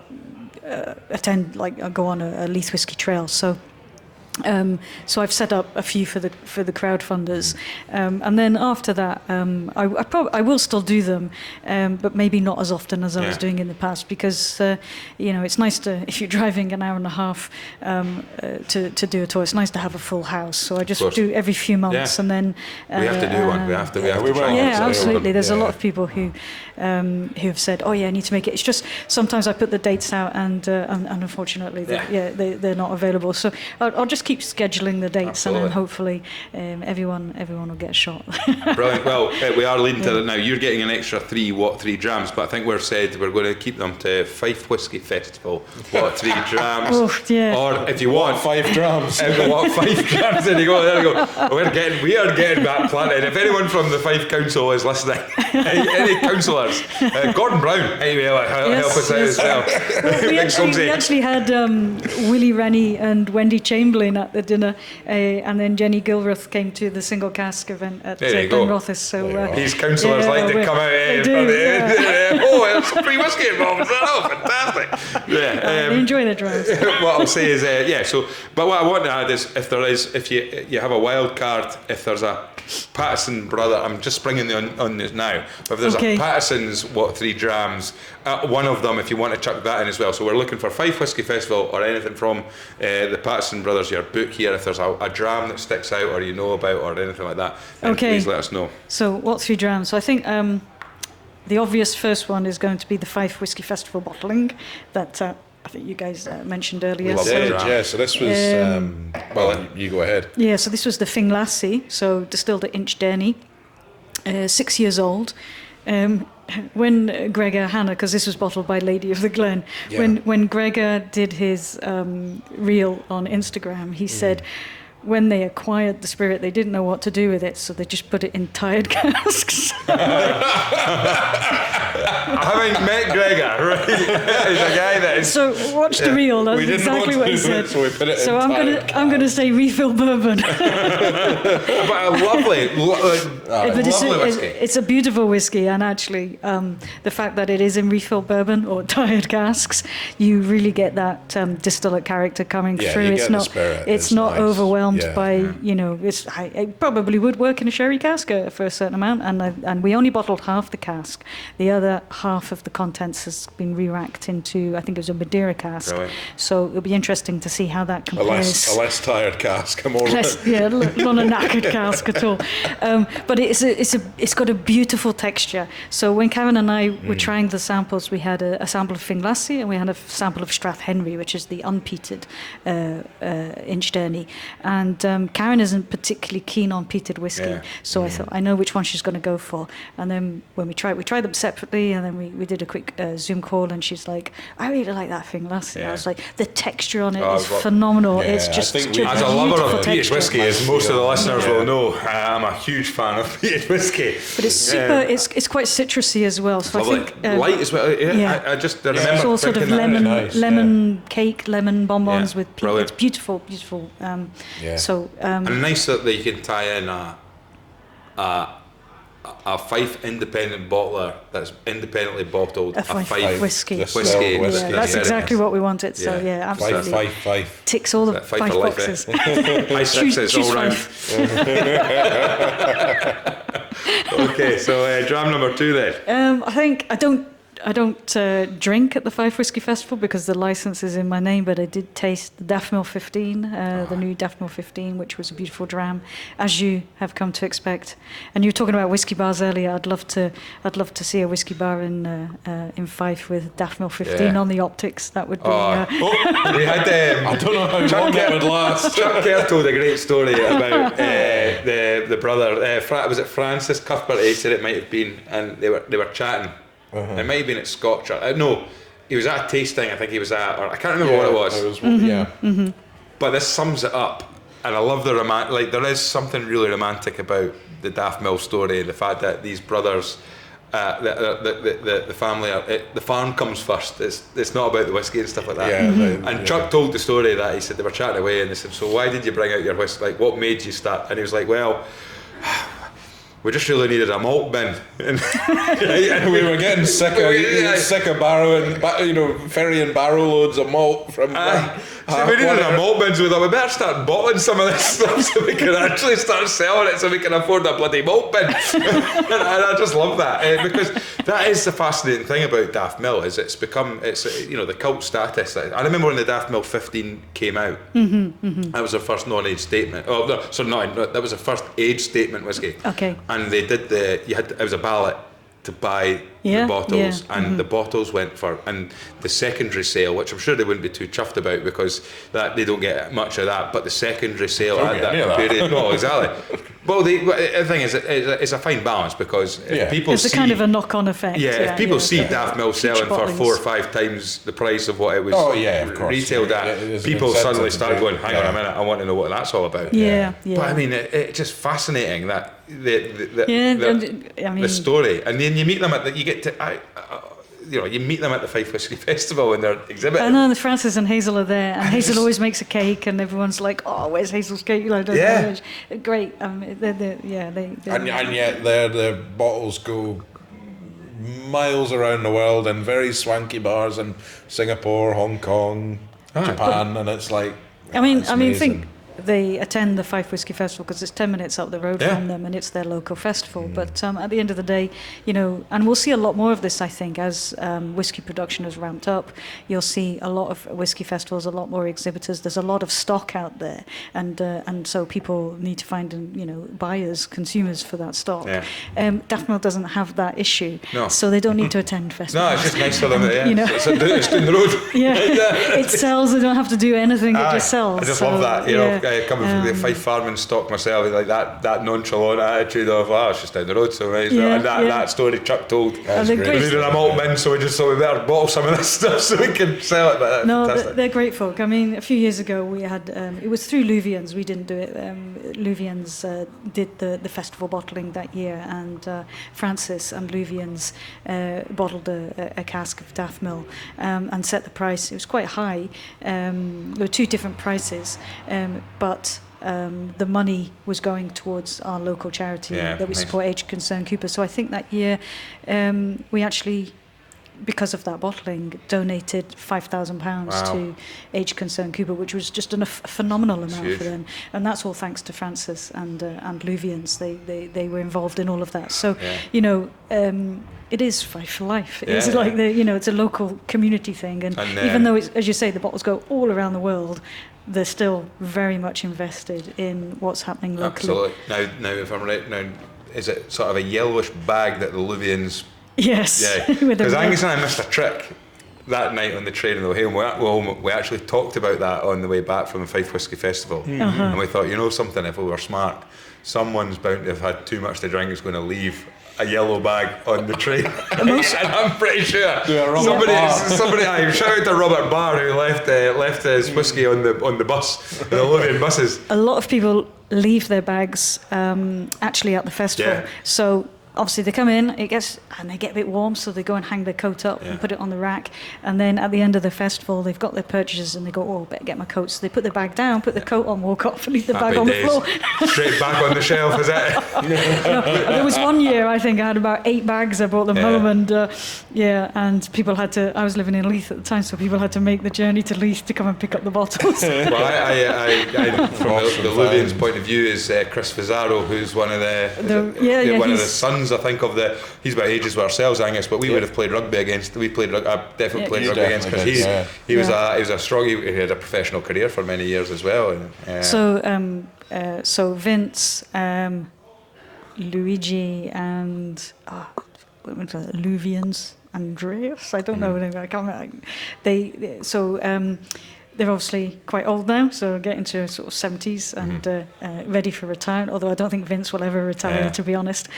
So Emily, Vince's daughter, she's now running one side of the business, and Chris is running the other side. So real family, real family business. Well, I think my mum, she was I think she might have been a few years ago, but they went at the same school together and stuff like that. At the Bellback stuff. Just up the road, and stuff like that. Good stuff. And I've got to have a third dram. Third dram. Third one. So I'm going to choose. So recently had, and I can't remember the name of it, but it was. That's helpful for me to write it down. I will find the name out for you, but it was at the book launch. So it was an SMWS 36, and I'll find out which cask and what the name of it is. But it's a Ben Rinnes, so Ben Rinnes has links to the story as well, not because the Pattisons owned the distillery or part-owned the distillery, but because of the repercussions of the Pattisons on another big player based in Leith called FW&O Brickman. Nobody speaks about them anymore. They were a huge company. They paid all of their bills on time. Yeah, they were really nice guys, which is probably why nobody's ever heard of them, because there's no scandal involved. But they were very well respected whiskey merchants in Leith who went bust as a direct consequence of the Pattisons. And they owned Ben Rinnes. And they part-owned Ben Rinnes. Wow, yeah, there we go. Well, Justine, thank you so much for coming in again. No, thank you for having me again. You'll get you to sign these as well, okay. so I can stick them up on an auction. Stick them on an auction and sell them on. I haven't got used to it yet. It's great. It's been fantastic. Thank you so much for everybody who's tuning in. Thank you to Justine for coming along. Please, if you get a chance to visit one of the places where Justine said they're on sale, pick one of these books up. I'm really looking forward to reading this story. I am too, don't forget, Angus is available for hire if you want to read your children bedtime stories to sleep. It's a side project. He's got his full NDAs and all. He's got not NDAs. He's got all his things. He's got all his documentation. He can do it. He'll read your children a bedtime story after hearing that. I'll get most of the words right. Have you heard them? Thinking that would be perfect for reading the wee ones a bedtime story at bed. Angus, put anyone to sleep. Get in touch. The bedtime stories at whiskeystories@whiskeystories.com. Just say Angus to read my kids to sleep. Anyway, thanks to everybody for tuning in and listening. I have to very quickly make we stumbled across a little bit more information, Angus. We've got more listeners than we actually thought. Yes, we might have mentioned download numbers on the pod before. Turns out we don't know what we're talking about. No, we're absolutely clueless. Downloads versus streams absolutely and plays. Clueless is the answer. Because I mean, you've spoken to me about downloads before, and I always just assumed downloads covered everything. And if you stream a podcast, you're downloading a podcast effectively. What did I know? We've only been saying thank you to the people who have downloaded the podcast. However, 12,500 people have downloaded the podcast, but 23,500 people have streamed or played the podcast. So there you go. Yeah, so big thank you to those guys as well. Basically, we weren't aware of 66% of our audience, but now we are. So thank you. Thank you for listening. Thanks very much. And don't forget, please pass it on. It's great. We've got so much coming up. We've got our trip to Dornoch to look forward to. That's going to be great. Keep your eyes on the YouTube channel. If you want to see, that's going to be a real visual. Yes, well, that's it. The YouTube channel is where to go. We're slowly growing that. There's some great content out there. If you want to see what it's like when we're recording one of these podcasts, then watch it on the YouTube channel. Pass it on. Just pass it to everybody. Keep up to date with what's going on. The Facebook. Join the Facebook group. Whiskey Stories Facebook group. If you've got a whiskey bar at home and you want to show people what you've managed to create, then let us know. Watch what the other guys have done and do that. And also keep your eyes peeled for the next sort of indie bottler spotlights that we're doing and all that kind of stuff. But listen, Justine, thank you so much for coming along. Thank you for asking me again. Yeah, it's great to have you here. It's great to hear from you, and I'm really, really looking forward to these books. Oh yeah, opening the case, Justine Hazlehurst. I'm really looking forward to it. Good stuff. Cheers, guys. All the very best. Slàinte mhath.